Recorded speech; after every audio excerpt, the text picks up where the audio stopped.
On est en direct. Bonjour tout le monde.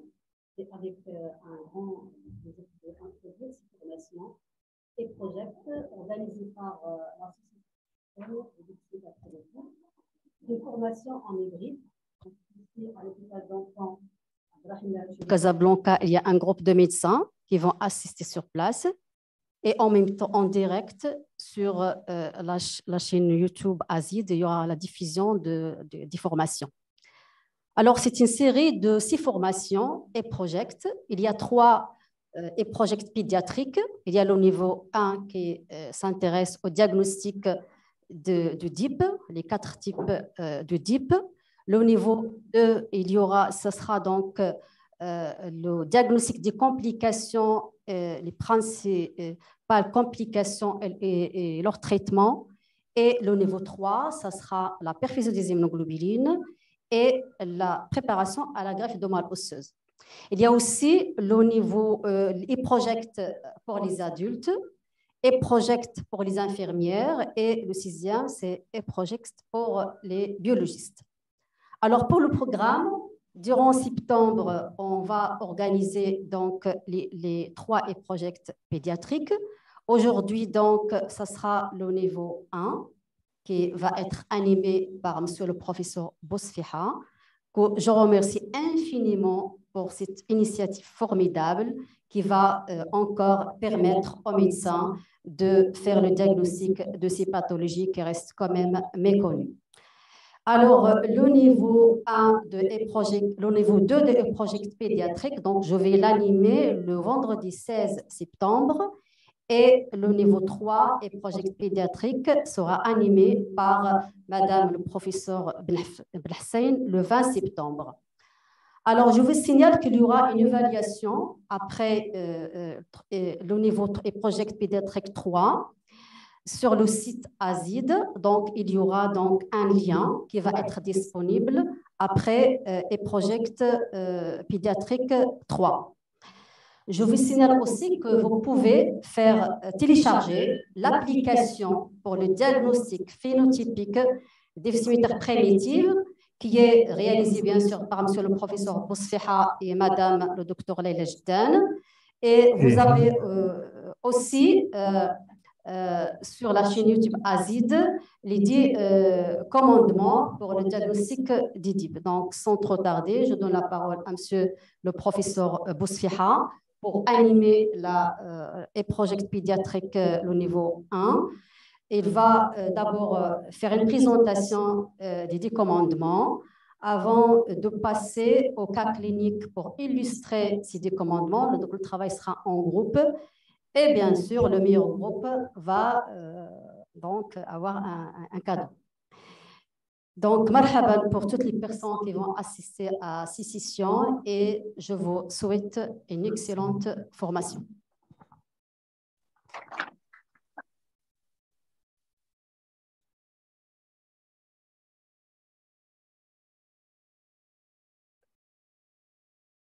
Merci, Madame le professeur Fatima Aylel, pour cette présentation de ce Casablanca Septembre e-project. On va faire 6 e-projects, comme l'a bien précisé professeur Aylel. Et donc, nous allons commencer par ce e-project niveau 1. Les évaluations seront groupées après le 3e e-project, le 20 septembre. Vous allez recevoir un lien pour entrer dans le site Azid. Et puis, par la suite, vous pouvez ouvrir le quiz, les questions, répondre. Si vous avez plus de 50% de bonnes réponses, vous allez recevoir par mail votre attestation. C'est un certificat de l'African Society for Primary Immunodeficiencies. Très bien. Alors, donc, je commence par présenter les 10 commandements qui vont nous permettre de poser le diagnostic. Ensuite, nous allons présenter 3 situations cliniques avec des questions et toutes les réponses doivent être faites à partir des e-projects. c'est-à-dire vous répondez réponse 1, vous allez dire c'est le commandement 1, 2 ou 3. Il faut préciser. Et donc, Lynn va faire les statistiques pour voir quel est le groupe qui a le plus de notes et il va recevoir ce joli cadeau qui est à côté de Madame Aylan. Donc, sans trop tarder, les objectifs de ce project, c'est un objectif diagnostique. Hein. Le traitement des infections, c'est le niveau 2, c'est professeur Aylan. Les immunoglobulines et la préparation à la greffe, c'est professeur Belhassain. Nous, ici, dans ce project, les 10 commandements, ils ont un objectif. Hein. Ils ont un objectif, c'est de permettre aux personnes qui ont validé leur formation de faire un diagnostic, de dire que ça, c'est un déficit immunitaire du lymphocyte T. C'est le lymphocyte T qui est malade. Parce qu'entre autres, il y a les infections opportunistes. Ou bien, ça, c'est un déficit des lymphocytes B. Ça commence après le 6e mois, disparition des anticorps maternels, et c'est essentiellement des bactéries, des dilatations de branches. C'est un peu moins sévère que le premier groupe. Et le 3e groupe, déficit des phagocytes, c'est des abcès, des atteintes du foie. Ça commence très, très tôt. Voilà, donc notre objectif est clair, un seul objectif. À la fin de ce project, le niveau 1, vous devez être en mesure de dire cet enfant a un déficit des lymphocytes T. Et vous devez aussi, grâce aux 10 commandements, donner un nom, une maladie à ce type de déficit de lymphocytes T. La même chose pour les lymphocytes B. Vous devez être en mesure, à travers une observation, de dire que ça, c'est un déficit en anticorps. Le lymphocyte B produit des anticorps, vous savez, n'est-ce pas? Et donner un nom à ce déficit. C'est quelle maladie? Vous avez tout ceci sur les 10 commandements. Hein. Aucune réponse en dehors des 10 commandements que vous allez utiliser en groupe. Et est-ce que tu peux distribuer les 10 commandements? Voilà, et des phagocytes, la même chose. Bien. Alors, dans le service, on a préparé une classification en 4 groupes des déficits immunitaires avec professeur Hélène et Mme Hussein, Mme Bakouri. Ça, c'est pour les étudiants de 4e année. En fait, il y a 10 groupes et l'ensemble des maladies, c'est 485 en 2022. 485 maladies héréditaires différentes. Nous savons à peu près qu'on doit avoir entre 1800 et 2000 maladies. Parce qu'on connaît les voies de réponse du système immunitaire et on sait qu'il y a des substances pour lesquelles on n'a pas trouvé de déficit, par exemple. Mais pour faciliter, surtout que chaque groupe, il a à peu près le même traitement. Le déficit en lymphocyte T, c'est la greffe. Les déficits en immunoglobulines, lymphocyte B, c'est quoi? Eh bien, c'est les immunoglobulines intraveineuses. Et pour les phagocytes, nous avons de la prophylaxie par l'aspergillus, entre autres. Donc, le premier groupe, cette classification en 4 groupes, donc elle nous donne 4 groupes, les déficits de l'immunité combinée, ce sont les déficits des lymphocytes T, parce que combiné veut dire T et B sont malades, mais comme le lymphocyte T, c'est lui le chef, quand il est malade, même le B est malade, et donc ça s'appelle un déficit combiné. OK? Et puis nous avons les déficits de l'immunité humorale, de l'humeur, le plasma, c'est-à-dire les anticorps. Ce n'est pas les cellules, hein? C'est une substance qui se trouve dans le plasma, c'est les anticorps, donc les déficits des lymphocytes B. Ensuite, les déficits de l'immunité non spécifique, qui ne nécessitent pas finalement de mémoire immunitaire, comme la mémoire des lymphocytes T ou des lymphocytes B, qu'on utilise dans la vaccinologie. D'accord? Alors, les déficits de l'immunité non spécifique, c'est les macrophages, les polynucléaires, les monocytes, les cellules dendritiques. Ça aussi, il y a des déficits de ces maladies. Soit quantitatifs, ils ne sont pas là, ces cellules ne sont pas là, les neutropénies, ou bien elles sont là et ne travaillent pas.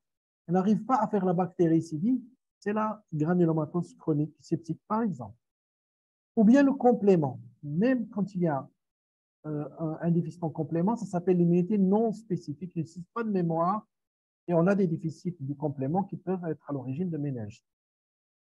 Les déficits compliqués, c'est un déficit qui peut être du T, du B, du phagocyte, mais avec une atteinte d'un autre organe, comme la taxitélangectasie que vous connaissez.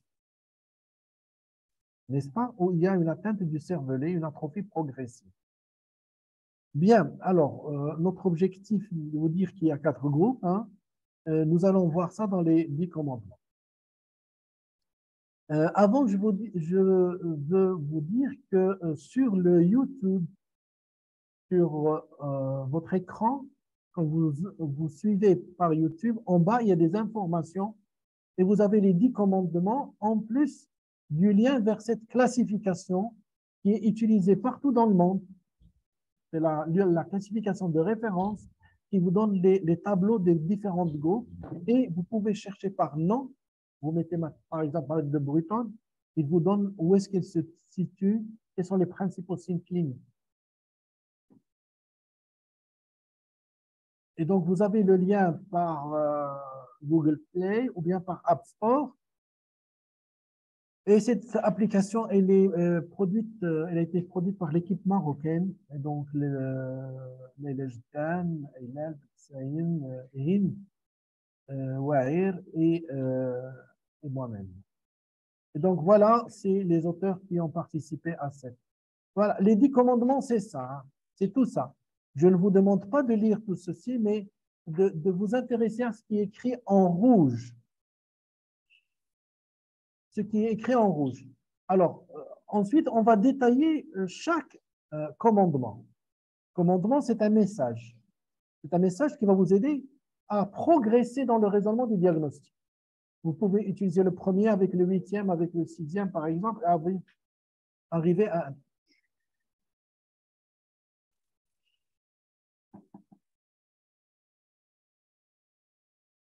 Très bien. Donc, pour le premier, il nous permet de poser le diagnostic, de penser à la maladie, au déficit immunitaire. On pense à un déficit immunitaire devant une infection inhabituelle. Le deuxième commandement nous demande 2 choses, d'exclure l'infection au VIH et aussi de faire attention en utilisant les valeurs pour l'âge, les normes pour l'âge. Le troisième commandement, il nous dit quand il faut penser à un déficit en anticorps et qu'est-ce qu'il faut faire comme bilan. Le commandement 4, il nous dit qu'est-ce qu'il faut faire si on trouve un déficit en anticorps. On a un déficit en anticorps, on a utilisé le commandement 3, on a pensé à un déficit en anticorps, on a fait le bilan qu'ils nous ont demandé, on a eu un résultat et qu'est-ce qu'il faut faire de ce résultat. Et en général, le commandement 4 nous permet de différencier entre 2 maladies. La maladie de Bruton, qui n'existe que chez les garçons, et où il n'y a pas de lymphocyte B. Ou bien le déficit immunitaire commun variable, qui survient un peu plus tard, garçons et filles, et où les lymphocytes B sont présents. Elles sont présentes et ils n'ont pas les anticorps, ça veut dire que les lymphocytes B ne fonctionnent pas. Alors que dans la maladie de Bruton, les lymphocytes B ne sont pas là. C'est normal qu'ils n'ont pas d'anticorps. Le commandement 5, concerne les maladies de lymphocytes T. Et dans cette situation, on a des infections opportunistes, des infections CMV ou Candida, des germes intracellulaires. Et ce commandement nous permet de nous orienter et de penser à un SCID ou bien un DICS, déficit immunitaire commun sévère, quand on a une lymphopénie. Parce que les DICS ou les SCID, c'est quoi finalement? C'est des alymphocytoses. C'est des enfants qui, en général, ont moins de 500 lymphocytes, moins de 300 en fait. Ils n'ont pas de lymphocytes. Donc, ils ne peuvent pas se protéger contre les infections intracellulaires. Et ils ne peuvent pas gérer les lymphocytes B. Le commandement 6 consiste les phagocytes, les polynucléaires, quand ils sont malades. Soit qu'elles ne sont pas là, les neutropénies sévères, ou bien elles sont là et ne fonctionnent pas. Par exemple, la granulomatose chronique septique, les polynucléaires est là, mais il n'arrive pas à tuer, il n'arrive pas à faire la bactéricide. il s'accumule et il nous fait des granulomes. Il s'accumule avec le microbe à l'intérieur de la cellule et ça nous donne des granulomes et on l'appelle la granulomatose chronique septique. C'est bon? Le commandement 7, il nous renseigne sur 4 déficits immunitaires syndromiques. C'est-à-dire, il y a le déficit immunitaire, il est complexe parce qu'il y a un autre organe qui est malade, la peau, le système nerveux, etc. Et dans ce cadre, nous allons voir l'attaque télangiectasie, donc où il y a une ataxie due à une atrophie cérébelleuse. Le Wiskott-Aldrich, c'est une maladie où il y a une thrombopénie, un eczéma, en plus du déficit immunitaire. Le syndrome de Gris-Séline, les cheveux sont très gris. Vous avez un enfant de 3-4 ans, il a les cheveux d'une personne de 90 ans, je ne sais pas si vous voyez, partout au niveau des sourcils, tout. Et le syndrome de Dijorge, c'est une entité qui n'est pas héréditaire, elle est chromosomique, hein, si vous voulez, elle est maladie chromosomique et elle associe à une dysmorphie, hein, avec un rétrognatisme, d'accord, une hypotrophie de tout ce qui dérive du 3e, 4e arc branchial, c'est-à-dire le maxillaire inférieur, les parathyroïdes mécaniques, et donc il y a une hypocalcémie, les gros vaisseaux du cœur qui sont mal formés, avec la base aussi avec des CIV, d'accord, et le thymus qui est mal formé ou absent. Bien, le 8e commandement nous dit que quand même, il y a une entité qui est importante à considérer en Afrique, c'est la prédisposition aux mycobactéries. Qu'elles soient mycobactéries atypiques comme le BCG, et donc vous avez ces enfants qui ont une BCG quand elle est localisée, quand elle est diffuse, on l'appelle BCG osis, donc sur le plan international c'est comme ça, BCG osis, ou bien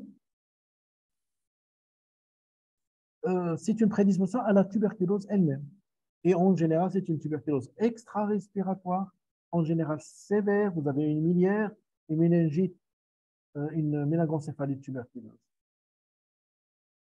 Les 2 derniers commandements concernent les situations où la clinique est en faveur d'un déficit immunitaire. Il y a des fièvres qui se répètent, il y a un retentissement sur la croissance, ce n'est pas normal. Il y a des cas similaires, vous êtes sûr que c'est un déficit immunitaire.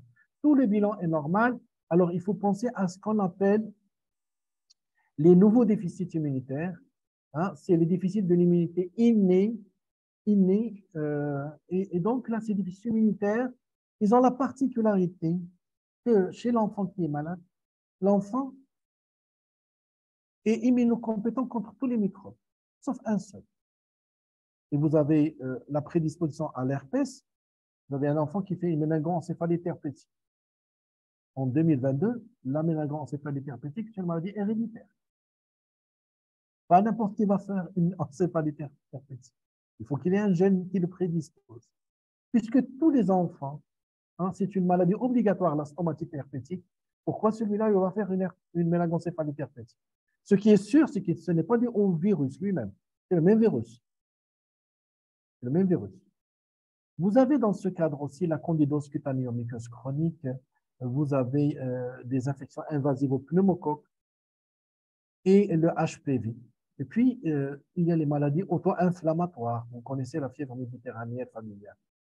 C'est-à-dire que ce bilan dont on a parlé aujourd'hui, le dosage des anticorps, les sous-populations, le DHR test, tous ces bilans, quand ils sont normaux, il faut penser à autre chose. Ils sont plus rares. Et n'hésitez pas à demander un avis. Bien. Est-ce qu'on peut maintenant détailler ces 10 commandements? OK? Donc, j'ai répété un peu 2-3 fois la même chose, c'est bien. J'espère que ça va vous aider. Donc, je vais demander à Dr Maroun de lire le premier commandement.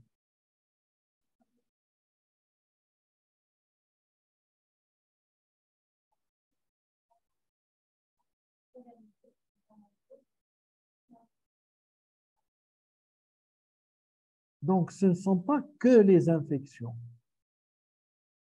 Les infections, oui, essentiellement, oui, elles sont inhabituelles. Oui, mais ça, il y a une perturbation du système immunitaire, donc il y aura de l'auto-immunité, de l'allergie et des cancers. Donc, chaque fois qu'il y a une infection inhabituelle, par sa récurrence, plus de 4 par an, par sa sévérité, vous avez un germe inhabituel, une infection à Aspergillus, cytomégalovirus, une infection sur un cytomégalovirus ou à Aspergillus ou à mycobactéries atypiques, vous êtes sûr à 100% que c'est un déficit immunitaire. Ce sont des germes opportunistes. C'est-à-dire qu'ils essaient de trouver une opportunité pour donner l'infection. S'il n'y a pas cette opportunité, ils ne vont pas donner une infection. Le deuxième, cela va de soi. Vous pensez à un déficit immunitaire, éliminez l'infection VIH. Éliminez toujours une infection VIH avant de se lancer vers les explorations qui sont un peu plus coûteuses. Et quand vous demandez des bilans, il faut les interpréter en fonction des normes pour l'âge. D'accord? C'est bon? Le troisième commandement est très important.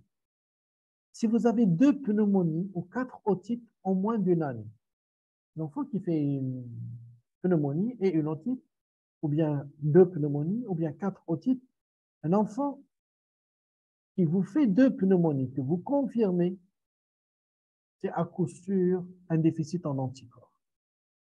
La pneumonie, elle est due au pneumocoque en général. Et pour se défendre contre le pneumocoque, notre organisme utilise des anticorps. D'accord? Ce n'est pas comme pour le cytomégalovirus ou le candida ou le salmonelle ou la tuberculose. Ce n'est pas les anticorps qui agissent, c'est les lymphocytes. Là, quand vous avez le pneumocoque, le staphylocoque, le streptocoque, l'hémophilus, des bactéries extracellulaires avec des infections confirmées, notamment des pneumonies, c'est que les voies aériennes, c'est la porte d'entrée des microbes. Donc, en général, les déficits en anticorps sont révélés par des pneumonies et en général, on reçoit les patients au stade de dilatation de branche. Donc, pensez au déficit en anticorps. Quand on pense à un déficit en anticorps, raisonnement, on élimine l'infection par le VIH. Ensuite, on fait le dosage des IgG, IgA, IgM, IgE. Demandez dosage pondéral des immunoglobulines G, A, N et E. C'est bon? On a terminé avec le tiers des commandements. C'est bon? Alors, pour vous rappeler cette notion importante de valeur normale pour l'âge, vous voyez ici pour les lymphocytes, par exemple, jusqu'à l'âge de 2 ans, la valeur minimale, minimum vraiment, de lymphocytes, c'est 3600. Alors qu'un enfant de 6 ans et un adulte, c'est 1500. La formule est inversée avant l'âge de 4-5 ans. Elle est inversée. Nous avons plus de lymphocytes que de polynucléaires. Donc, si vous avez un enfant de 2 ans qui a 2000 lymphocytes, c'est une lymphopénie.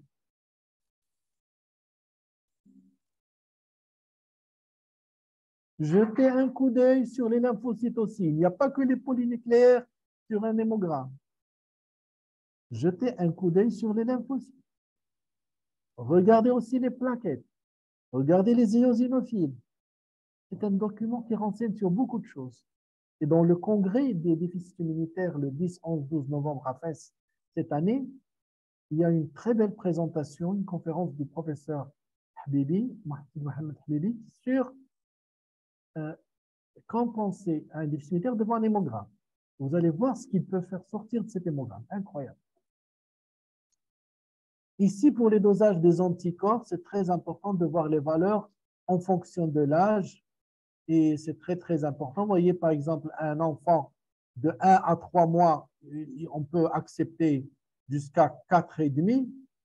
Mais un enfant qui a 12 ans, par exemple, comme un adulte, c'est 6, 6,5. D'accord? 5 grammes chez un nourrisson, ce n'est pas méchant.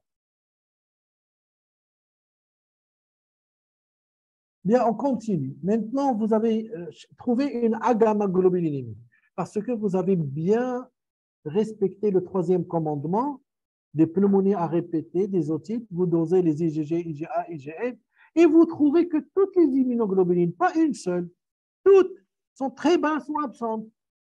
Nous sommes devant une hypogammaglobulinémie ou carrément une agammaglobulinémie.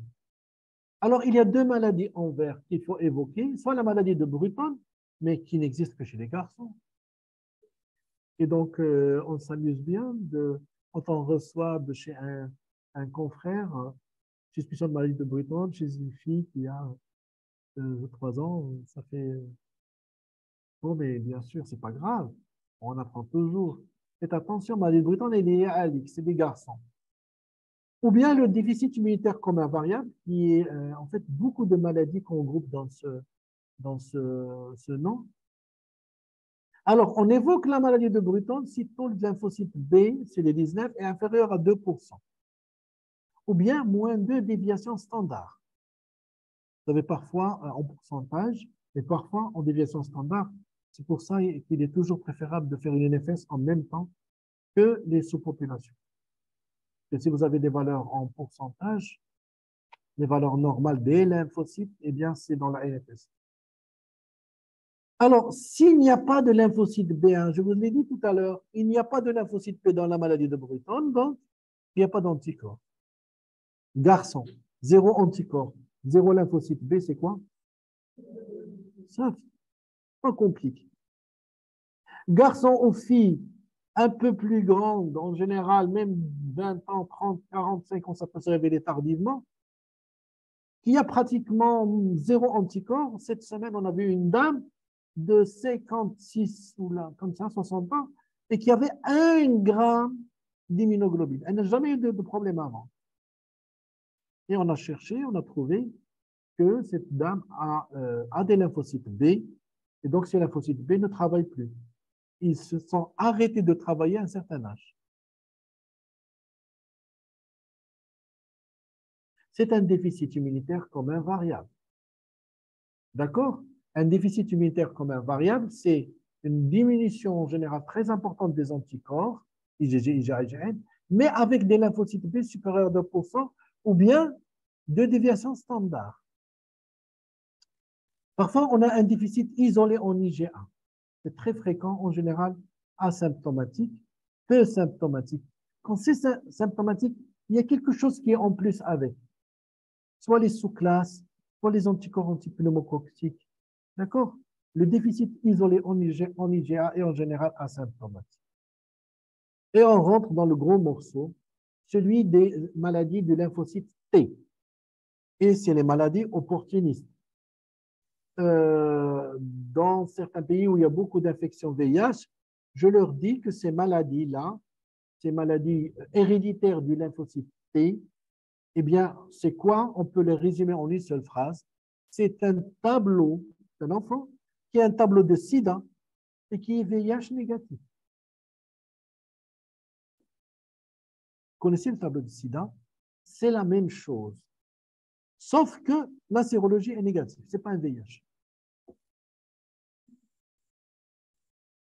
Alors, ça, c'est des infections opportunistes, pneumonie interstitielle, CMV, pneumocystis, candidose diffuse, diarrhée, muguet, avec un grand retentissement sur la croissance, une hypotrophie, un arrêt de croissance.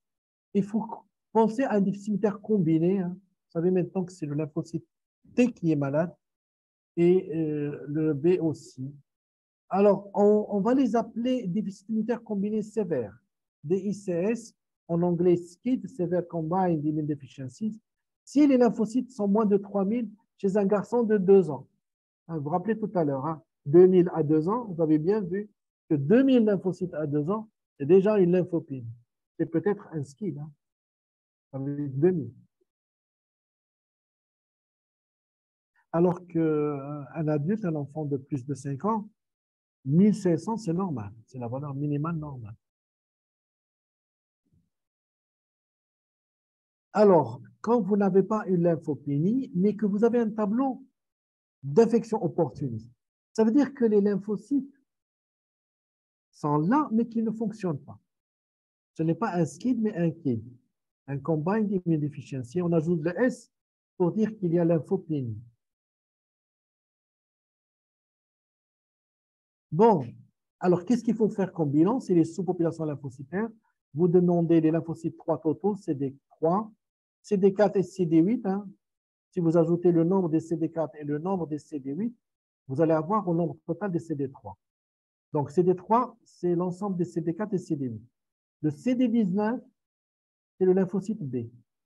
Le CD16, c'est le lymphocyte NK, Natural Killer. Et le HLA-DR, on le demande dans la région du MENA, Middle East and North Africa. C'est une région où il y a beaucoup de maladies, il y a un grand nombre de malades qui ont un déficit des molécules HLA classe 2. C'est un défaut d'expression des molécules HLA classe 2. C'est-à-dire que dans les gènes, il y a les molécules HLA classe 2. Ils ne sont pas perturbés, ils ne sont pas anormales. Les gènes ne sont pas normaux. Ils ne sont pas anormaux, je veux dire. Ils ont les gènes du système HLA. A ou B, classe 1, classe 2, le DR, DQ, d'autres. Mais ils ont une impossibilité, une fois synthétisés, de les rendre visibles sur la membrane cellulaire. C'est un défaut d'expression. Les gènes n'arrivent pas à s'exprimer. Donc, c'est des gens qui ont des lymphocytes sans système HLA. Et le système HLA, c'est les yeux des lymphocytes. Mon lymphocyte ne peut pas me défendre mon poumon s'il ne voit pas que mes cellules poumons, ils ont le même système HLA que lui. Il ne va pas me défendre. Et donc, quand il n'a pas le système HLA, il est aveugle. Il passe devant mon poumon il est infecté, et c'est comme si rien ne se passe. On les appelle le déficit, la maladie des lymphocytes aveugles ou le défaut d'expression est très fréquent en Afrique du Nord. Bien, maintenant, on a terminé avec les 2 tiers. Il nous reste un petit tiers avant de commencer nos cas cliniques. Okay, donc, il nous reste 3 ou 4 petits commandements. On a vu quand est-ce qu'on doit penser à un déficit immunitaire, les valeurs normales, il faut exclure le VIH, d'accord? Ensuite, on a vu comment penser à un déficit en anticorps, les pneumonies, les otites, qu'est-ce qu'il faut doser, IgG, IgA, IgM, IgE. Et quand on a une gamma-globulinémie, on a 2 situations, une maladie très précoce, après l'âge de 6 mois, disparition des anticorps de la maman, maladie très précoce, que des garçons, et qui est caractérisée par l'absence des lymphocytes B. 0 anticorps, 0 B chez un garçon, c'est la maladie de 0 anticorps, lymphocyte B présent, une dame de 20 ans, déficit immunitaire commun variable. Pas combiné, mais commun. Commun veut dire très fréquent. Et en fait, il est très fréquent. C'est le déficit immunitaire le plus fréquent au monde. C'est très fréquent. Et en général, il se révèle après l'âge de 10, 20, 30, 40. Bien, maintenant, qu'est-ce qui nous reste? On a vu les lymphocytes T, on a vu le lymphocyte B. Qu'est-ce qui nous reste? Phagocytes. Bravo. En cas de début néonatal avec abcès hépatique et chute retardée du cordon, supérieur à 3 semaines, ou des infections bactériennes sans pus. Vous avez des abcès sans pus. C'est quoi abcès sans pus? C'est une nécrose. C'est un creux. Vous avez vu des choses comme ça des malades? Hein? Vous connaissez l'allume-cigare de la voiture?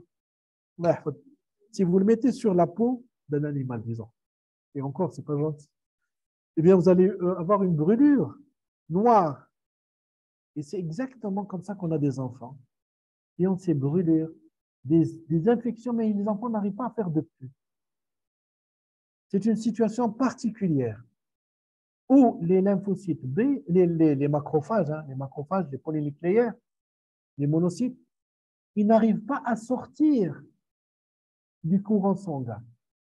Les polynucléaires, les monocytes n'arrivent pas à sortir pour aller dans le foyer infectieux. Ils n'arrivent pas à sortir. Et donc, localement, il n'y a pas de polynucléaire, il n'y a pas de bataille, il n'y a pas de pus. Pourquoi ils n'arrivent pas à sortir? Parce qu'ils ne peuvent pas faire la première étape de la sortie. La première étape, c'est une adhésion. Pour coller à l'endothélium, entamer la diapédèse, le chimiotactisme, Ensuite, il y aura la phagocytose et ensuite, il y aura la bactéricide. Donc, quand vous avez un défaut d'expression des molécules chez la classe 2, vous avez ce problème des abscesses sans but. En cas de début néonatal, parce que qu'est-ce qui nous protège au cours des premiers mois? C'est les anticorps. Mais là, c'est une maladie. Même si on a les anticorps, on fait cette maladie. C'est le polynucléaire qui est malade. C'est le monocyte, c'est le macrophage. Et donc, vous comprenez que le macrophage, très très fort, qui existe dans le foie, qui s'appelle cellule de Kupffer, elle aussi, elle fait partie de cette équipe de phagocytes. Elle est malade aussi. Et on a des abcès du foie. Ce n'est pas normal d'avoir un abcès du foie. Un abcès du foie est un déficit immunitaire des phagocytes jusqu'à preuve de contraire. Un abcès du foie est une granulomatose chronique cyclique jusqu'à preuve de contraire. Parce que le macrophage ne travaille pas. Le lymphocyte, le foie est un grand organe du système immunitaire, surtout en bas âge. Infection, alors on va penser à un problème des phagocytes. OK? Quand on pense à un problème de phagocytes, eh bien, qu'est-ce qu'on demande? Un hémogramme, pour voir est-ce que ce problème il est quantitatif, moins de 500 polynucléaires, c'est grave, ou bien qualitatif. Qualitatif, le polynucléaire est là, mais il ne fonctionne pas. Et parfois, ce problème quantitatif, mais si c'est pas qu'il y a peu de polynucléaires, non. Il y a un excès. Si vous avez un enfant qui a des abscesses sans plus, retard du chute du cordon, et vous trouvez 60 000, 70 000 polynucléaires, vous êtes pratiquement sûr qu'il s'agit d'un problème d'adhésion. Ça s'appelle défaut de molécules d'adhésion cellulaire. LAD, leucocyte adhésion deficiency. Très bien, donc vous voyez que sur la NFS, on a beaucoup d'informations. L'hémogramme, pour la granulomatose, vous savez que c'est le test DHR test. On va explorer est-ce qu'il y a une bactéricidie, est-ce qu'il y a l'explosion oxydative. C'est cette bombe qui est relâchée dans les phagosomes à l'intérieur du macrophage. C'est une bombe qui explose pas pour tuer les microbes. Eh bien, ils n'arrivent pas à faire ça. Ils n'ont pas cette bombe. Ils phagocytent. Ils ont l'adhésion, la diabète, chimiotaxis, ils phagocytent. Tout est parfait. Sauf la bactéricidie. Le microbe reste à l'intérieur. Les polynucléaires s'accumulent, ça donne un granulome. Ou bien un déficit en molécules d'adhésion leucocytaire, il faut demander le CD18. Bien, on a terminé avec les phagocytes et on va maintenant vers les syndromiques. Les déficits immunitaires syndromiques, c'est-à-dire qu'il y a un déficit immunitaire, que ce soit du T, du B, du phagocyte, mais en plus, il y a une atteinte d'un autre organe. Je vous ai parlé de l'ataxie téléangiectasie par atteinte des cervelets, je vous ai parlé du Wiskott-Aldrich où il y a un eczéma et un purpura par thrombopénie et petite plaquette. Je vous ai parlé du syndrome de Griscelli où il y a les cheveux qui sont gris, ok? Il y a les cheveux qui sont gris, et le syndrome de Dijorge, où il y a un tableau malformatif avec une hypoplasie de le maxillaire inférieur, une mâchoire inférieure, une hypoparathyroïdie, les troncs reproducteurs, CIV, et l'absence de tumeur. Bien, il nous reste trois. Les mycobactéries. Les mycobactéries, c'est une centaine de mycobactéries. Nous connaissons le Mycobacterium tuberculosis hominis et bovis, le Mycobacterium leprae, qui est la lèpre, de l'ulcère, on classe le BCG dans les mycobactéries atypiques. Il n'est plus virulent. En principe, il ne doit pas donner une maladie chez l'homme sain. Sinon, on ne l'aurait pas utilisé dans la vaccination. On ne va pas donner à un enfant un microbe méchant. Mais il devient méchant s'il y a une opportunité. C'est un germe opportuniste. Et l'opportunité pour les mycobactéries, les 100 mycobactéries, y compris la tuberculose, c'est quoi l'opportunité? C'est une maladie particulière qu'on appelle la susceptibilité mendélienne aux mycobactéries. Mendelian Susceptibility to Mycobacterial Disease. Abdelrahman est grand spécialiste de, ce groupe de maladies. C'est MSMD, Mendelian Susceptibility. Et c'est quoi en fait? C'est des enfants qui ont des tuberculoses multifocales, qui ont une BCG très étendue. Donc, au niveau de l'épaule gauche, c'est toujours de la gauche qu'on vaccine.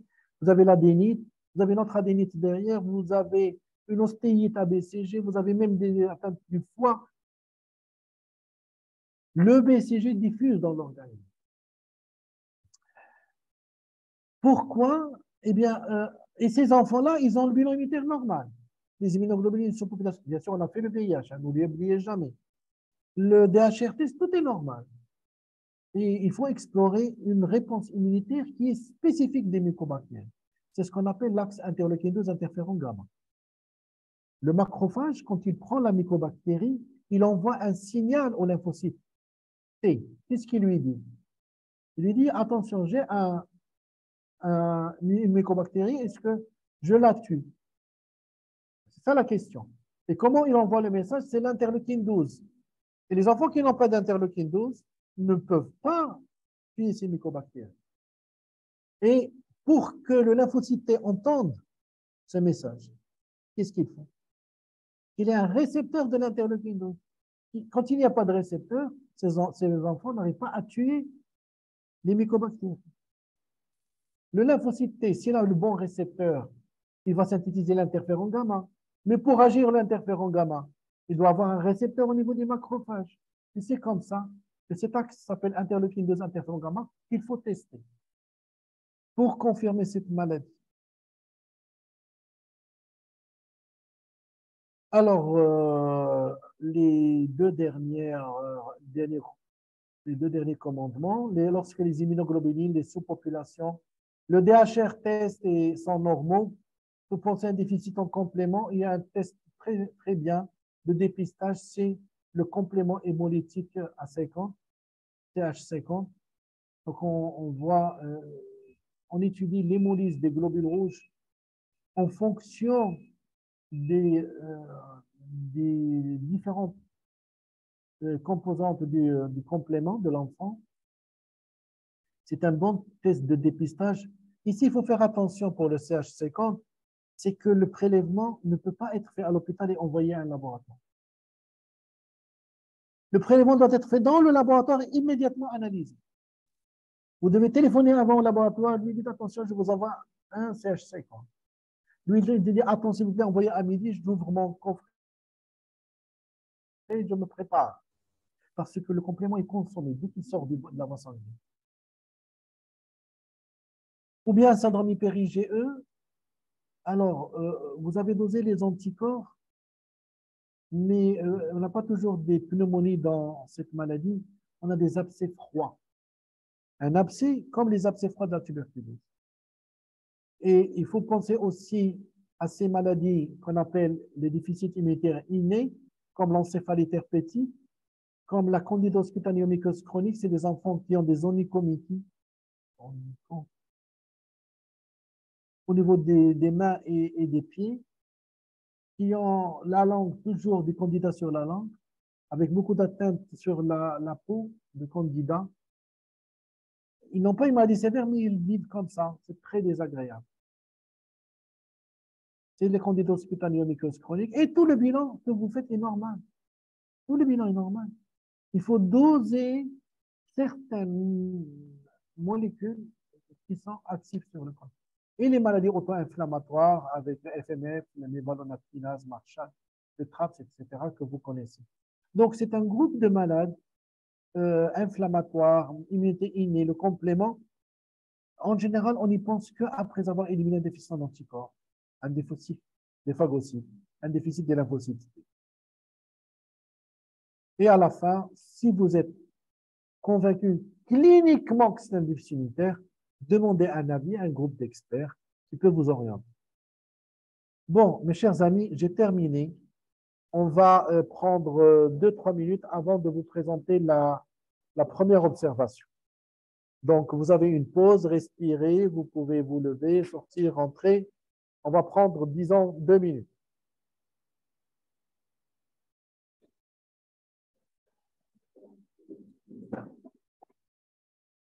3 minutes, d'accord, pas.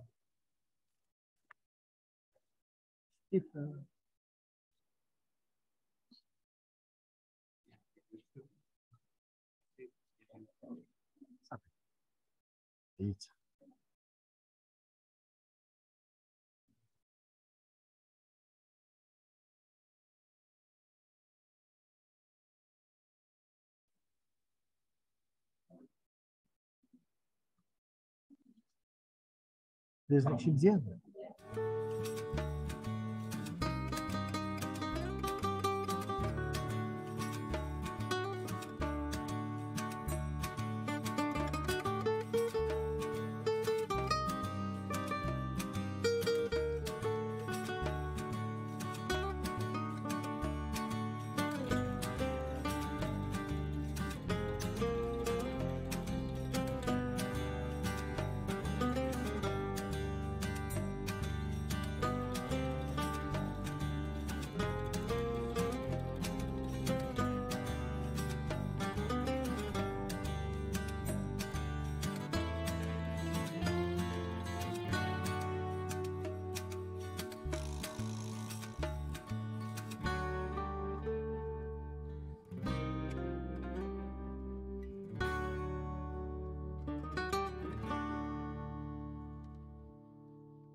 Expliquer comment on va travailler.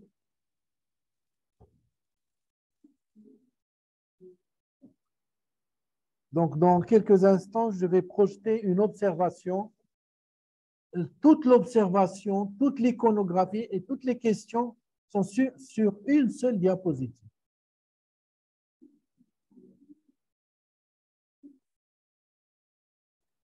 Alors, vous allez tous essayer de répondre aux questions.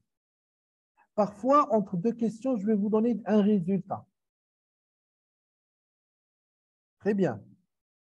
Mais pour la première observation, c'est le groupe 1 qui va répondre, mais tout le monde va travailler. Vous pouvez, après leur réponse, intervenir.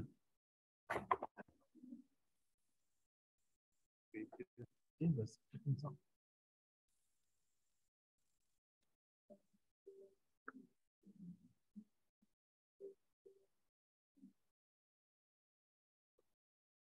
D'accord, donc la deuxième observation, c'est pour le groupe 2.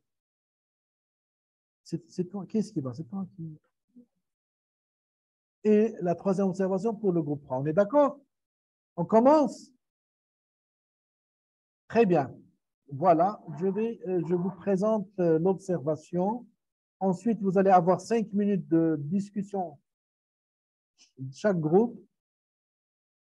OK? Même si c'est l'observation du groupe 1, les autres groupes travaillent. Bien. Voilà, on commence. S, c'est ce petit garçon dont la maman nous a donné l'autorisation de le montrer, à 6 ans. Et il vient consulter pour cette pneumonie que vous voyez bien sur la radio, lobaire supérieure droite. Il consulte pour cette pneumonie. Un enfant, comme vous le voyez, il est bien, il n'a pas de retard statural, il est bien, on dirait qu'il est eutrophique.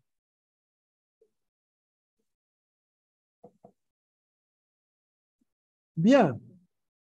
Dans ses antécédents, il n'y a pas de consanguinité, il n'y a pas de cas similaire. Mais la maman rapporte, elle est fatiguée, elle vous dit, cet enfant a toujours eu des infections, des otites, des infections cutanées, des pleuropneumopathies. Une fois, elle vous montre que, bon, voilà, on a trouvé un hémophilus. Une autre fois, il y a un pneumocoque, on va vous montrer les radios. Puis, je ne l'hospitalise plus, je demande l'antibiotique. Elle vient avec un sac plein de radios. Plein de radios. 6 ans de radiologie, 3-4 fois par an.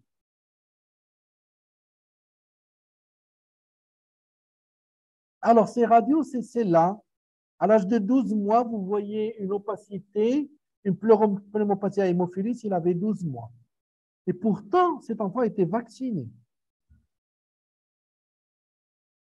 contre l'hémophilus.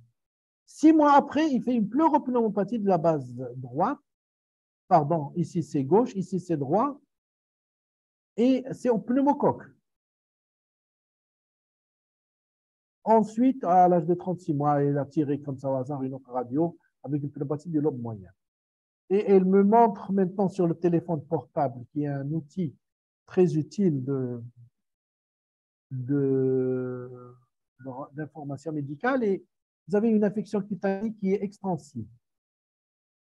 Voilà, donc c'est ce garçon-là qui vient pour une pneumonie, mais la maman est pleine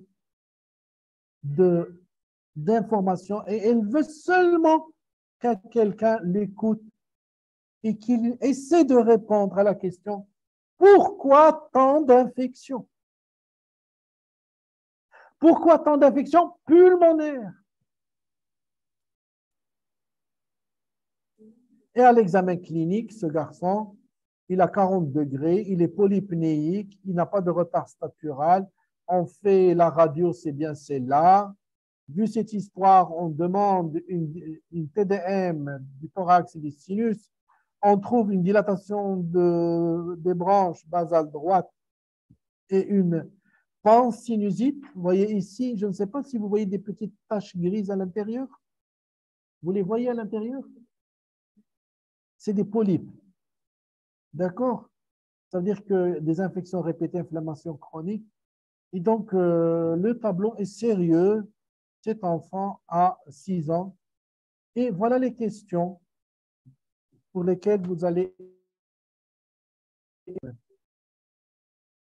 Et les questions pour lesquelles vous allez essayer de répondre. Le groupe 1, le porte-parole, c'est Dr Bouge. Eh bien, vous avez 5 minutes. Essayez de répondre aux 5 questions. La première, c'est quelle est votre hypothèse diagnostique? Quel est le bilan de première intention? Ensuite, je vais vous donner la réponse de ce bilan, mais vous devez me dire quel est votre diagnostic et quel est votre bilan de deuxième intention et quel est alors le diagnostic définitif et quel traitement proposez-vous? D'accord? Top chrono, 5 minutes. Pour chaque réponse, il faut me dire les 10 commandements. Le commandement que vous allez utiliser pour que ce soit valide.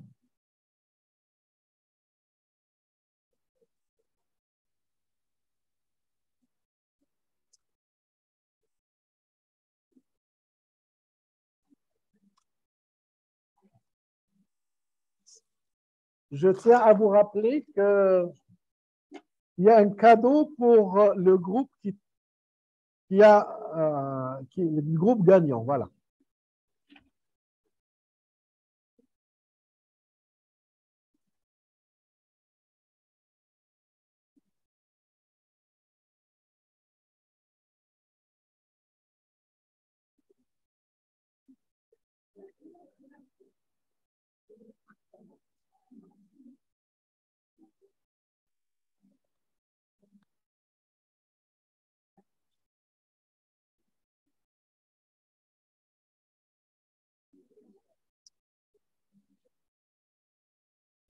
Je rappelle aux gens qui sont sur YouTube qu'en bas de la vidéo, hein, en bas, il y a les 10 commandements. Ça peut vous aider à répondre.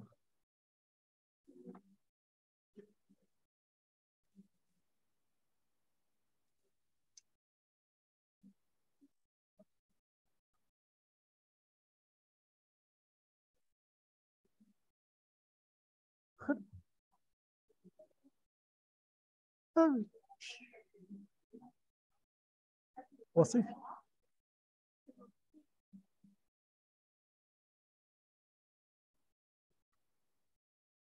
هبة لقيتي دياغنوست ما تقولي لهمش بريجينا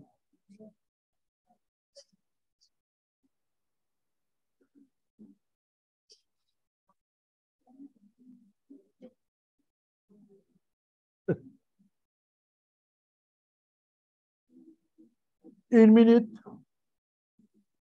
Une minute pour les 5 questions. Une minute.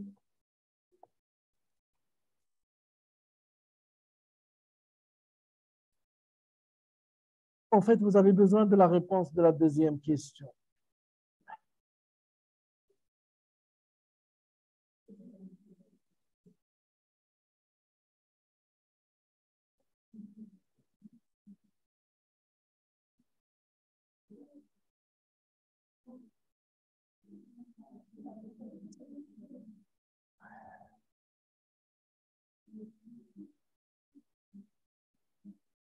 Dix secondes. Abdelrahman, montre-lui. Elle doit répondre au micro. Top, réponse. Docteur Bourouche, vous pouvez vous lever, s'il vous plaît. Prenez le micro et répondez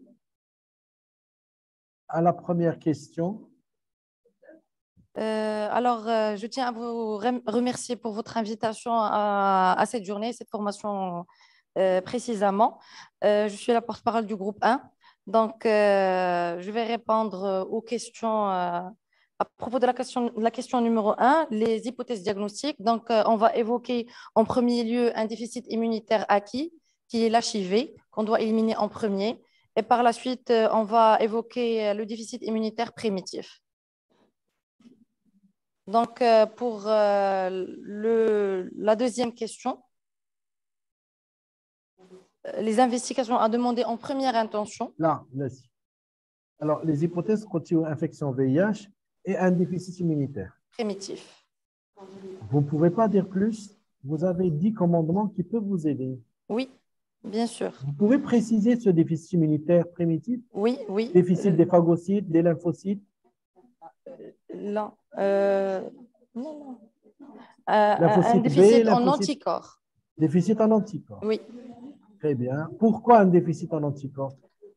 C'est les antécédents de l'enfant, c'est l'âge de 6 ans, c'est plus de 2 pneumonies et otite avant. Alors maintenant, moins de 12 mois. pour valider, pour valider cette question, vous devez répondre avec Les 10 commandements. les commandements. Quels commandements Oui. vous avez utilisés pour répondre à ces deux hypothèses? C'est le numéro 3. 3 et 4. Là, là, mais 3 et 4. Bien, Ah, alors on 3 va et voir 4. la réponse. Oui, 3 et 4. Déficit en anticorps et déficit en VIH, c'est vrai, le VIH, c'est le 1 et le 3. Le 1 qui nous dit qu'on doit penser à un déficit immunitaire. Devant chaque infection inhabituelle et... Hein. Le 3, c'est lui des pneumonies. Oui. Et l'otite. OK. On n'a pas utilisé le 2. Vous avez dit le 2. On n'a pas utilisé le 2. Non, non, je n'ai pas dit le 2. Pourquoi Le 3 et le 4. Là. Pour le moment, on n'a pas utilisé le 4. On a utilisé le 1 et le 3. Et le 3. D'accord. Donc, vous avez pour la première question, vous avez la moitié de la note. D'accord. Maintenant, quel est le bilan que vous allez demander? On va demander en première intention l'hémogramme Oui, et une sérologie HIV. très bien. Et c'est quoi comme commandement?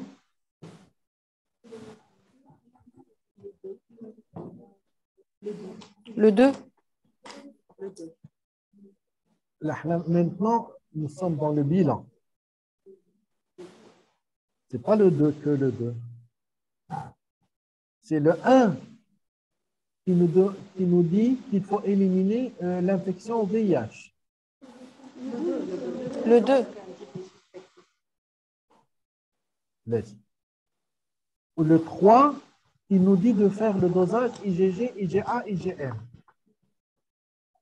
On est d'accord? Et le 2 pour le VIH. Donc, il faut ajouter le 2. Le 2 et le 3. Dosage pondéral. Je veux corriger.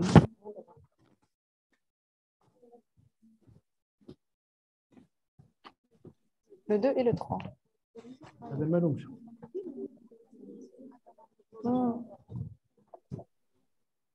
Pondéral. Comme ça, on peut prendre ce diagnostic. Bien.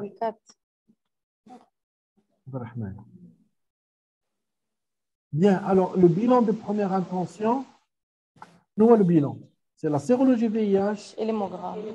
Donc c'est le 2 et le 3. Mais qu'est-ce que je fais 1? Non.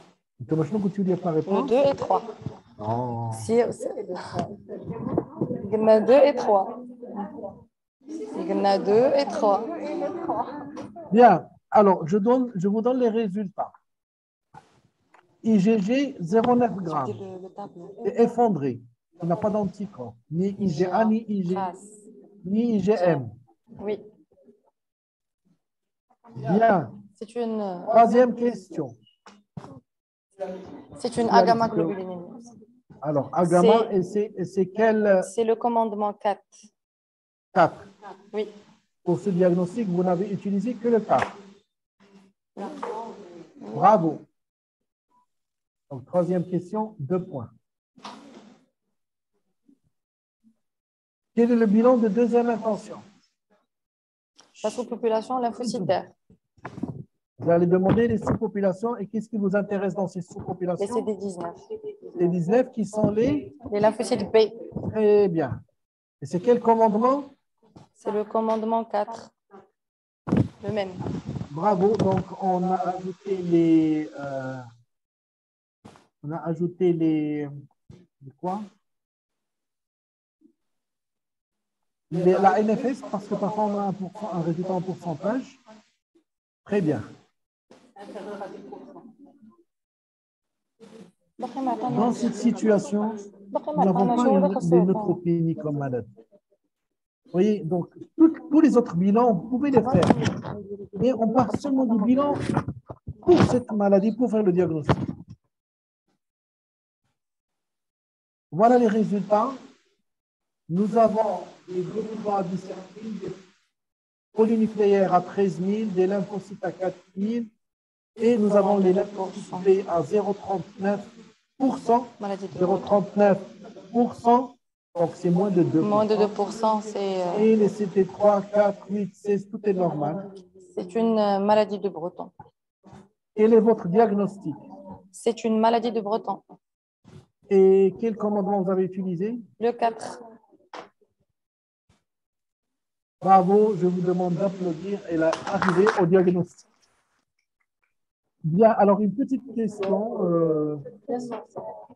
3.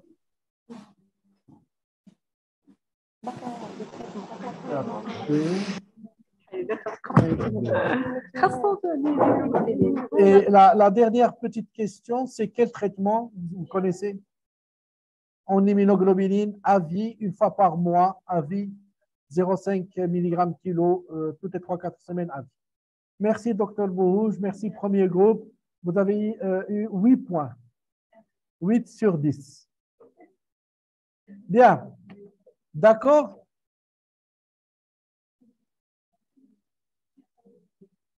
Bien. Alors, donc, ce garçon a une maladie de Bruton parce qu'il a des pneumonies, parce que nous répétons des otites.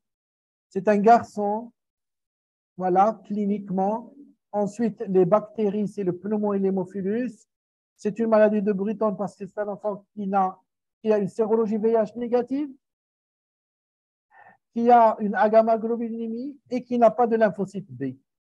C'est la maladie de Bruton. Bravo pour le groupe 1.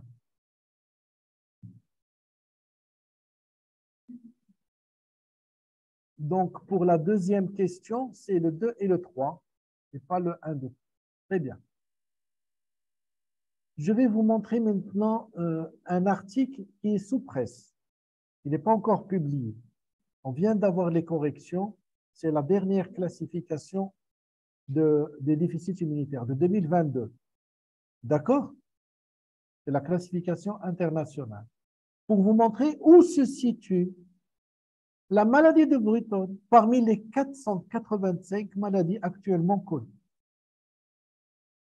Elle fait partie des déficits en anticorps. Bien sûr. Dans ce groupe, il y a 2 tableaux, celui-là et le suivant. Donc déjà, vous voyez, nous sommes à quelque chose comme 80 maladies. Les B, les maladies où, comme la maladie de Bruton, ils ont un B absent. Voilà la liste des maladies avec un B absent. Vous voyez, il y a beaucoup. Ça, X-linked, c'est la maladie de Bruton.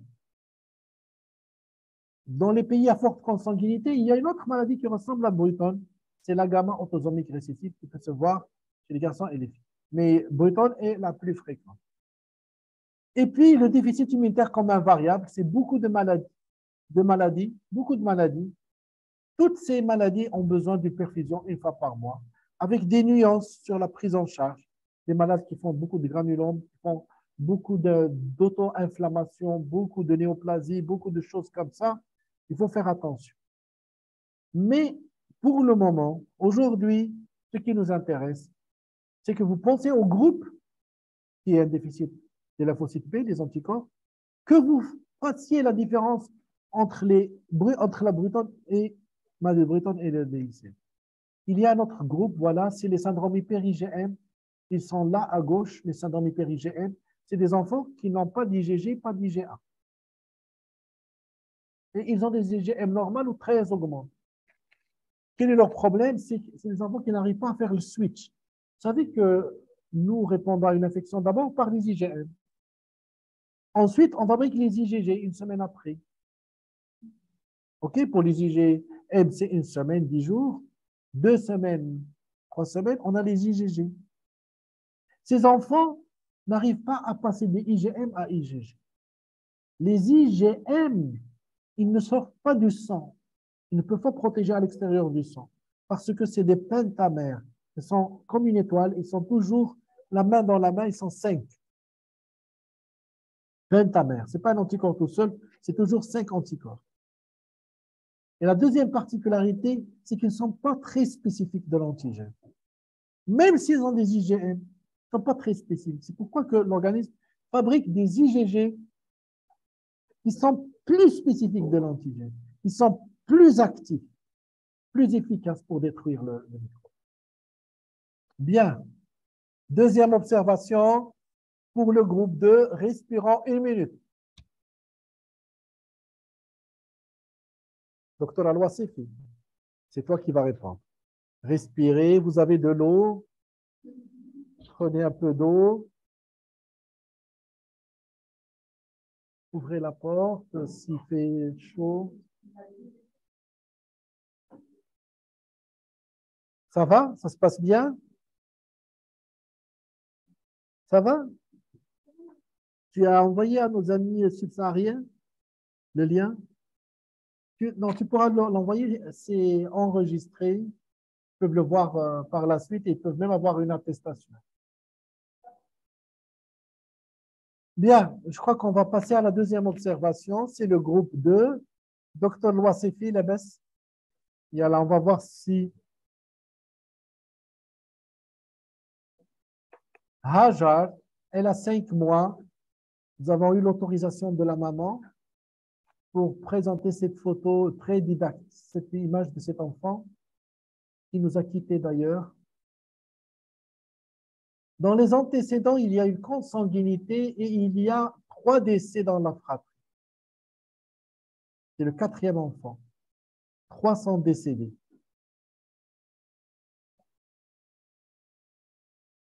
Deux garçons et une fille, tous pour des détresses respiratoires fébriles et des diarrhées. On est d'accord? Facile.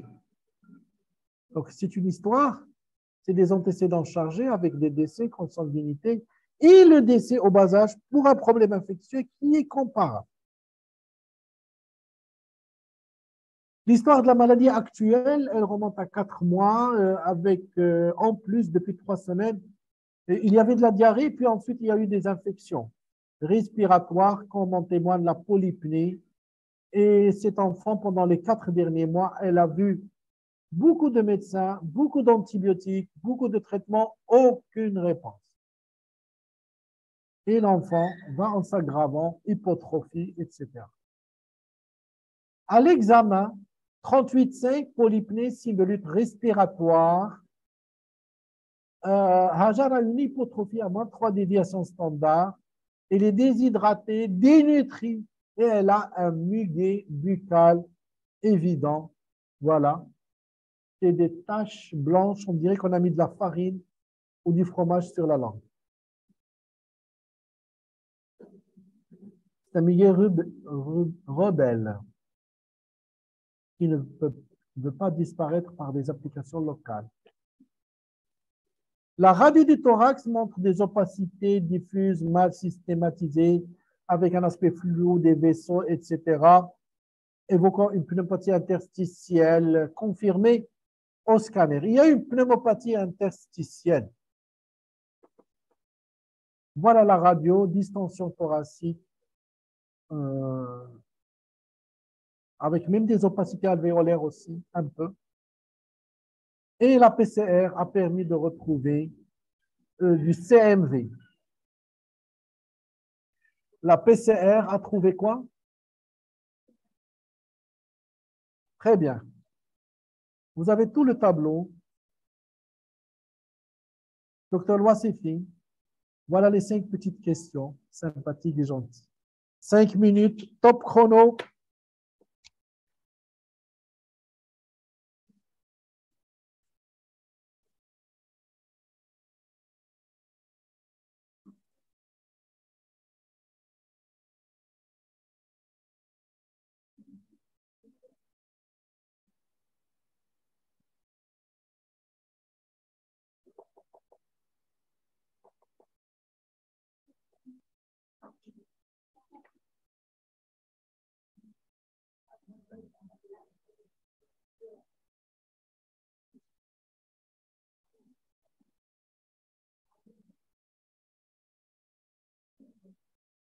Les réponses doivent être accompagnées du commandement qui vous a permis de... Le groupe 1, vous devez aussi travailler le groupe 1.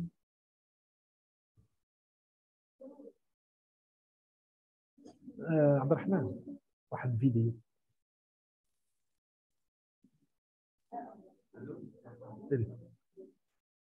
شوف هذاك دابا يولوا دير واحد الدوره نبدا من لا droite بشويه بحال كتزومي على كل واحد في وجهه.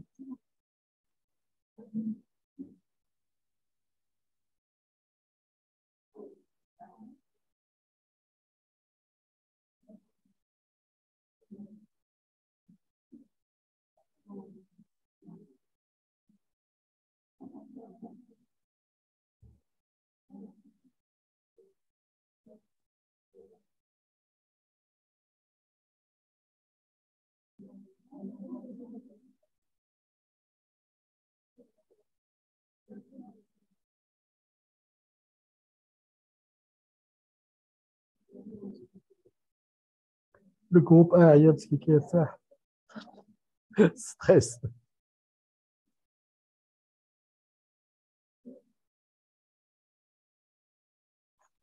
N'oubliez pas la compétition.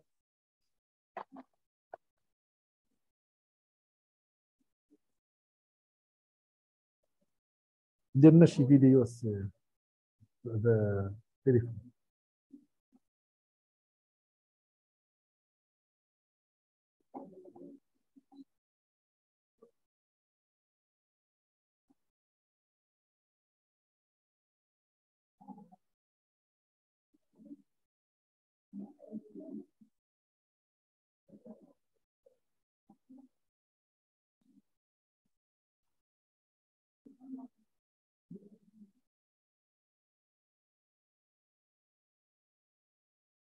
تاخذ انا مزيان انا بقات 1 مينيت دمية.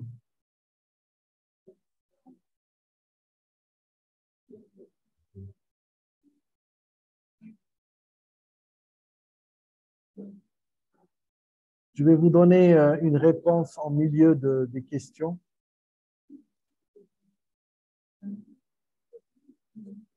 Mais il faut être prêt à bien utiliser les réponses que je vous donne.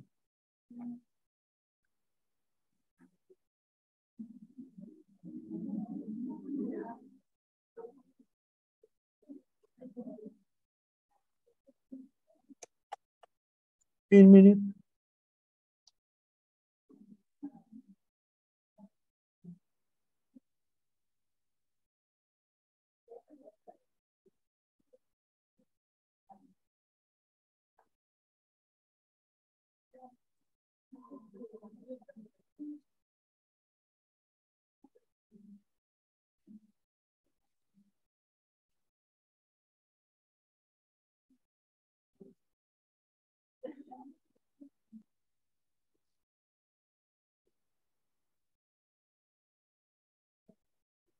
L'écran, l'écran.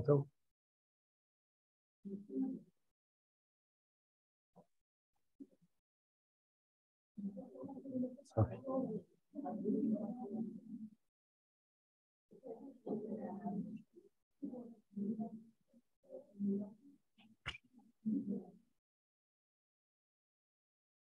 حاج محمد. Stop. Réponse. Réponse du groupe 2. Première question. Levez-vous, docteur Wassifi, s'il vous plaît. Prenez votre micro. Très bien, merci. Alors, principale hypothèse, quelle est la maladie à laquelle vous pensez? Donc, les principales hypothèses diagnostiques, c'est on doit éliminer en premier une infection par le VIH. Par la suite, on doit penser à un déficit immunitaire. À 6 mois, elle est âgée de 5 mois, plus les infections opportunistes, le muguet buccal et les diarrhées chroniques. Donc, et c'est quel commandement? C'est le commandement 1, 5 et 2. 1, 5 et 2. Là, pour poser cette hypothèse, ok, on va voir. Déficit immunitaire combiné, 1, 2 et 5. Bien. Quel est votre bilan de première intention? Le bilan qu'on va demander en première intention, c'est la sérologie VIH. Une NF. Et c'est quel commandement? C'est le commandement 2 et 5. هذه فيها تدويرة بلاتي VIH et NFS. Voilà, votre bilan, il montre une sérologie VIH négative, des globules blancs à 11 000, des lymphocytes à 1638. Quel est votre diagnostic? Donc, c'est un déficit SCID, déficit immunitaire combiné sévère. Déficit immunitaire combiné sévère. Et c'est quel commandement? C'est le commandement 5. Ah.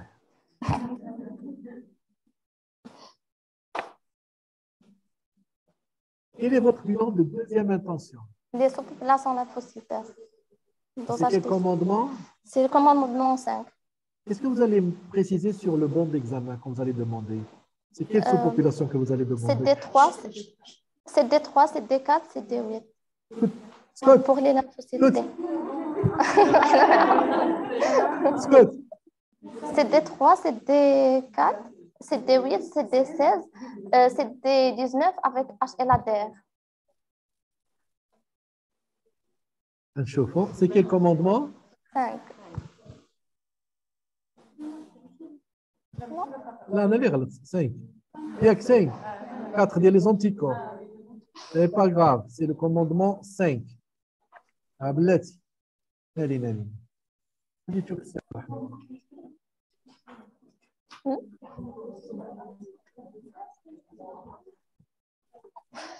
C'est la question الأخرى. مسكين فرقني.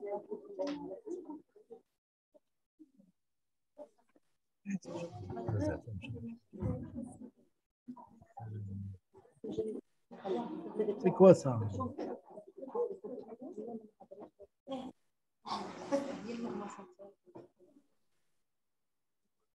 C'était 3 qu'on a appris. Bien, donc c'est le 5e commandement. Aïe, aïe, aïe, aïe, aïe. أدواري الله يلا تدويرة باينة. Bien, blessé. Donc je vous donne le bilan. Vous avez demandé 3, 4, 8, 16, 19. 19, 16. Alors, qu'est-ce que vous en pensez? Voilà les immunoglobulines. Et quel est votre diagnostic? Donc, c'est un déficit immunitaire combiné sévère devant la diminution des...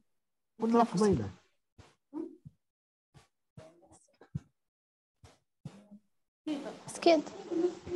Et là, il faut aller plus.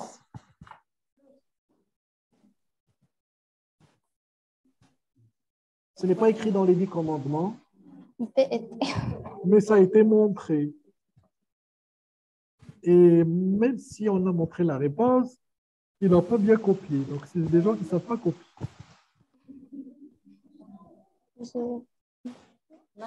Alors, T- B plus, NK moins.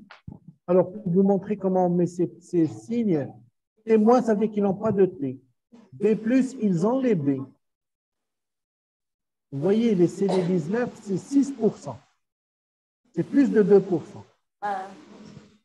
Et les NK, c'est très peu, donc ils n'ont pas de NK. C'est un phénotype.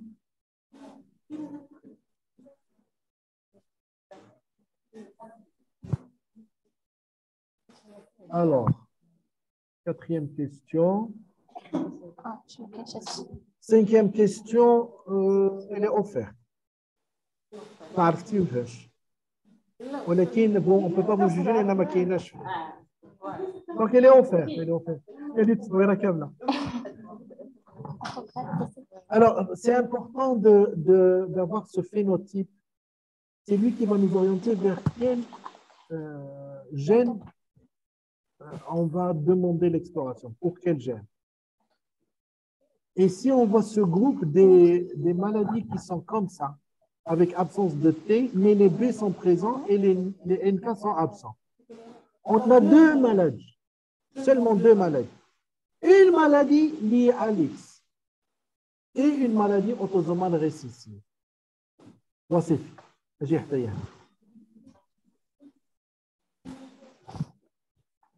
C'est quelle maladie? C'est la première ou la deuxième maladie? La, la, la, la, la, la, la. La, la. Consanguinité.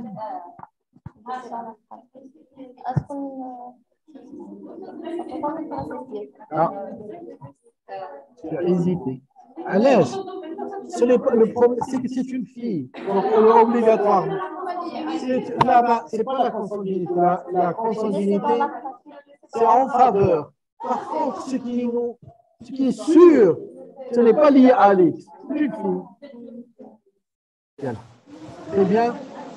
Alors, c'est le Jacques 3. Ce déficit s'appelle Jacques 3. C'est quoi le traitement, docteur Wassifi? Allogramme des cellules souches. Donc, vous n'avez pas bien su remplir le bon d'examen avec les CD3, 4, 8, 16, 19. Et donc, vous avez 9 sur 10. Pourquoi non 10 sur 10? Là, le quatrième, ما قلتلكش ليها les sous-populations كاملين.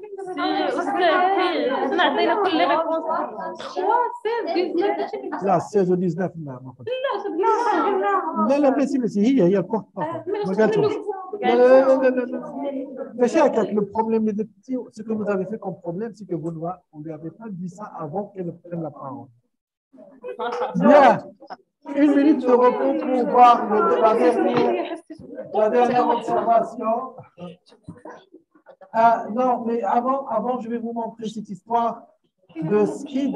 Voilà les déficits combinés. Vous avez en bleu les SCID T- B+, et en vert les T- B-. Ils n'ont ni T ni B. Dans ce groupe très restreint de T- B+, NK-, voici fini. T- B+, NK-, vous avez deux maladies. Vous avez la X-linked SCID et le JAK3. Comme c'est une fille, on est sûr que c'est le JAK3. Là, il y a plusieurs maladies avec des petites nuances cliniques phénotypiques. Là, les T-, B-, NK-, avec une maladie qui est assez fréquente au Maroc, c'est le déficit en ADA. Mais là, on fait une radio et on trouve une dysgénésie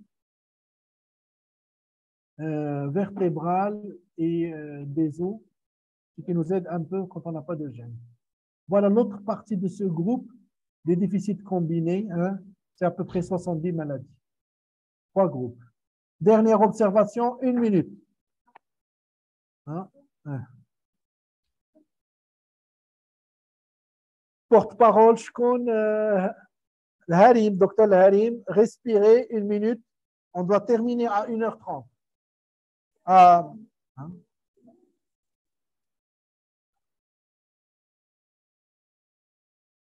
Hein?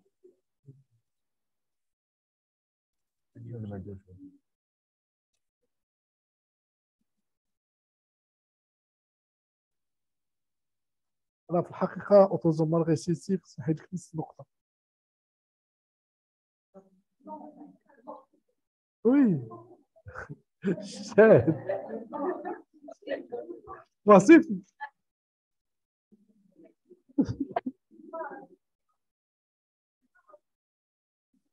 VAR. Quel VAR? pilote. Est-ce que le pilote est... Bon, on va commencer. Vous avez respiré, c'est bon? Vous êtes prêts, le groupe 3? Docteur Harim? Yallah. Walid, c'est un garçon qui a 25 jours. Et, on n'a pas noté de consanguinité et 2 de ses sœurs, 2 filles qui sont saines. Donc, ils sont 3 dans la fratrie, 2 filles et un garçon pour le moment, mais ils ont perdu un frère, un garçon. Il est décédé pour bronchopneumopathie traînante. C'est une pneumopathie aspergillus avec une adénite inguinale fistulisée et chute du cordon AJ6 de vie, donc non retardé. Retardé, c'est 3 semaines. À l'examen, l'enfant est fébrile, il a une septicémie, il a des adénites inguinales fistulisées, on le voit à l'examen, hépatomégalie et la radio du thorax était normale. Voilà Walid, l'hépatomégalie, la les adénites fistulisées. L'échographie montre des nodules hypoéchogènes au niveau du foie. Au niveau du foie. Je vous ajoute ça. Et l'hémoculture a permis d'isoler un staphylocoque. Voilà l'échographie.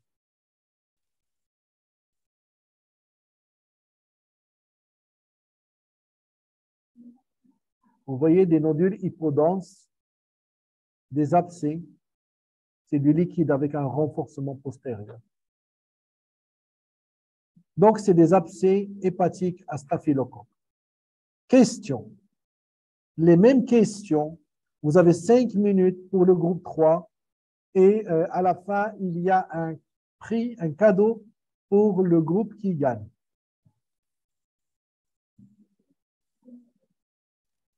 Top chrono.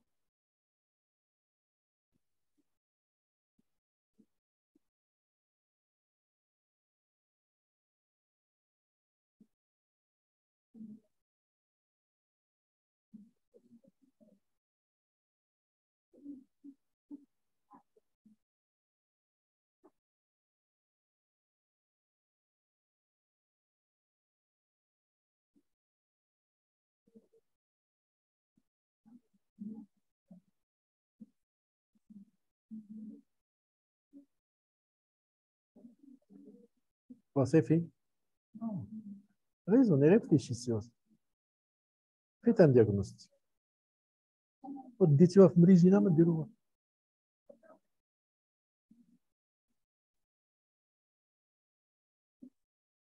Docteur Zwitter, essayez d'arriver au diagnostic.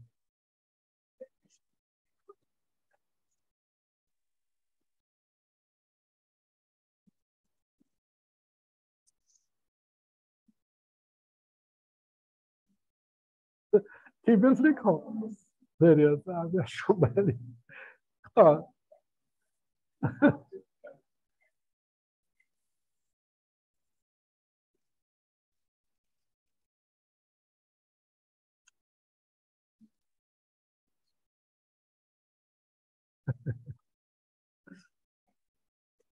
الرحمن كيبان لك كيبان لك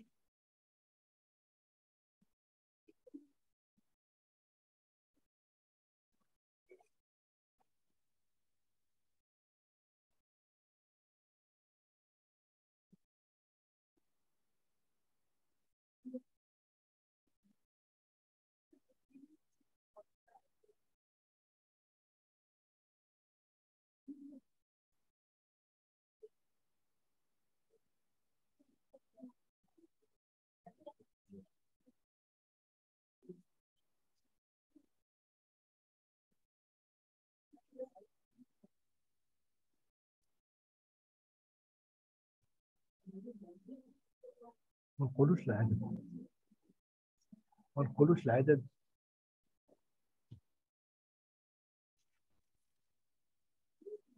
une minute il reste une minute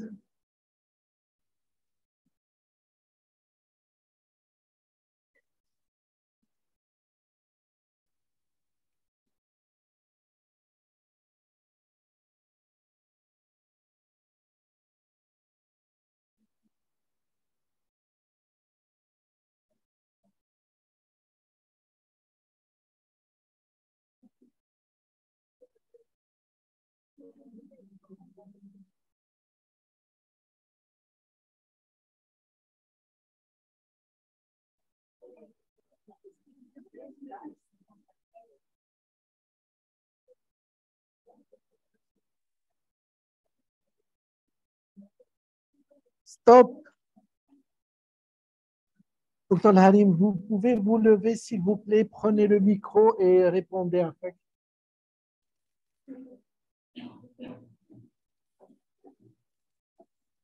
Votre principale hypothèse diagnostique, docteur Harim. Une fois, Ossed. Je vous remercie encore une fois pour cette initiative et cette chance que vous nous procurez d'assister à ce cours dont on avait vraiment besoin. Donc, pour les principales hypothèses diagnostiques, il faut d'abord penser au VIH en premier, quelle que soit la présentation clinique, même si l'âge n'est pas en faveur. Et en deuxième intention, un déficit en phagocytes devant l'abcès hépatique surtout. Donc, on a utilisé les premiers, deuxième et sixième commandements. Pour évoquer le diagnostic 1, 2 et 6. 1, 2 et 6. On va voir le Khadiyali. Déficit en phagocytes 1, 2 et 6. Qu'est-ce que vous allez demander comme bilan de première intention? Donc, on va demander une sérologie HIV, puis une numération pour voir le nombre de PMN. Oui, le deuxième et le sixième. Deuxième sinusite VIH, oui. VIH NFS. Très bien. Voilà les résultats. Donc, on a un nombre élevé de PNN et malgré ça, il a des abcès qui sont multiples. Donc, avec. Malgré ça. Oui. Donc, oui. Très bien. Alors maintenant, la question, votre diagnostic. Bon. Donc, ici, on peut éliminer déjà la neutropénie congénitale. Oui, vous avez éliminé la neutropénie congénitale. Bravo. Mais on peut évoquer la granulomatose septique chronique ou le déficit en molécules d'adhésion.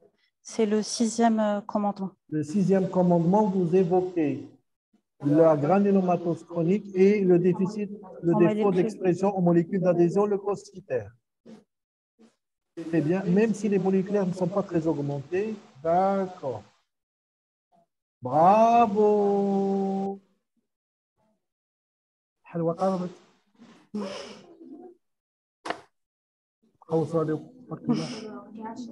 Bilan de deuxième intention. Donc, ici, on va demander le DHR test pour la granulomatose septique chronique et la sous-population lymphocytaire en précisant le CD18 et CD11 pour le déficit en molécules d'adhésion. Vous demandez le DHR test et les CD18, CD11. Sixième commandement. Le DHR test, sixième. Vous demandez c'est la quatrième question. Alors, voilà le DHR test. Absence de réponse des polynucléaires. Donc, c'est une granulomatose. Cinquième. Donc, c'est en faveur de la granulomatose septique chronique. C'est la granulomatose chronique septique. Oui. C'est quel commandement? C'est le sixième commandement. Vous voyez la réponse ici. On reçoit comme ça la réponse. On nous dit absence de réponse des PNN. D'accord? On stimule par le PMA, puis c'est un antigène qui n'est pas spécifique. Et par un antigène spécifique, Escherichia coli. Et donc, on n'a pas eu de réponse d'explosion oxydative. Voilà.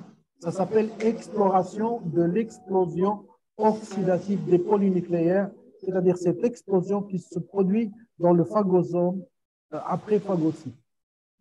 Phagocyte, il y a le microbe et il y a une partie du cytoplasme et le NADPH doit exploser.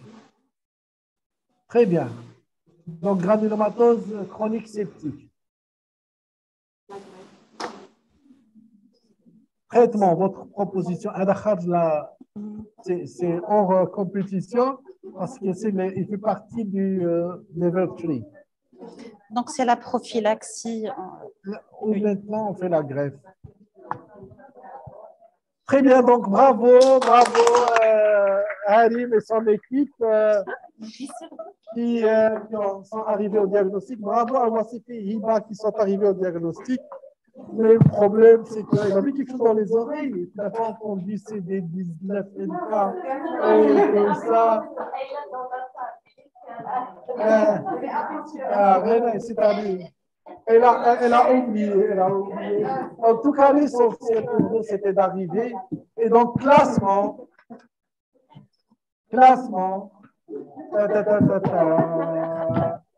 Groupe 3, 10 sur 10. Groupe de Dr Harib, félicitations. Groupe 2 de Louassifi, 9 sur 10, 9,5 sur 10. Le groupe ديال Dr Bouge, 8,5 sur 10. Là, comme je suis dit le bonbon, mais vous allez voir que ce cadeau qui est mérité et qui est, je demande à Dr Harim de venir le prendre. Et j'appelle Dr Abdelrahman qui a assuré cette vidéo, cette transmission, de donner à Dr. le cadeau. Voilà qu'il faut, la caméra est chèque d'excellence. Il faut montrer aux autres c'est quoi comme cadeau.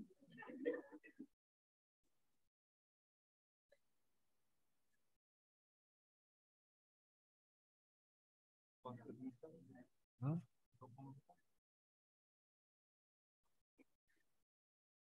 وريه في الكاميرا وريه في الكاميرا Très bien. Bien. Alors, bravo, félicitations. Je remercie tout le monde, nos amis à la régie pour la transmission. C'est Omar et c'est Abdelrahman. Je remercie les gens qui ont sponsorisé.